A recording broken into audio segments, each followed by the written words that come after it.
विक्रेत्याला 49 कोटी रुपये दंड भरा अशी आयकर विभागाची नोटीस आली आहे। हेमराज दवे असं त्यांचं नाव आहे।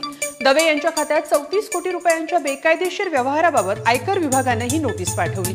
आधी इंग्रजीत आलेल्या नोटिशीकडे 1-2 वेळा त्यांनी दुर्लक्ष केलं, पण वकिलांकडे गेल्यावर त्यांच्या समोरची बाब उघड झाली ती धक्कादायक होती। दवे यांच्या नावावर कुणीतरी दुसऱ्यानंच खातं उघडलं होतं आणि बेकायदेशीर व्यवहार केले होते। दवे यांचं पाटण कमोडिटी मार्केटमध्ये 2014 पासून चहाचं दुकान आहे। दवे ज्या 2 भावांना गेल्या 10 वर्षांपासून चहा देत होते त्यांनीच दवे यांच्या कागदपत्रांचा गैरवापर करत त्यांची फसवणूक केली। मेहसाणात राहणारे अल्पेश पटेल आणि विपुल पटेल अशी या भावांची नावं आहेत। 2014 मध्ये दवे यांनी अल्पेशकडे पॅन कार्ड बँक खात्याशी लिंक करण्याबाबत मदत मागितली होती। यात आता फसवणुकीचा गुन्हा दाखल झालाय। पोलीस अधिक चौकशी करतायत। Subscribe now and press the bell icon. Never miss an update.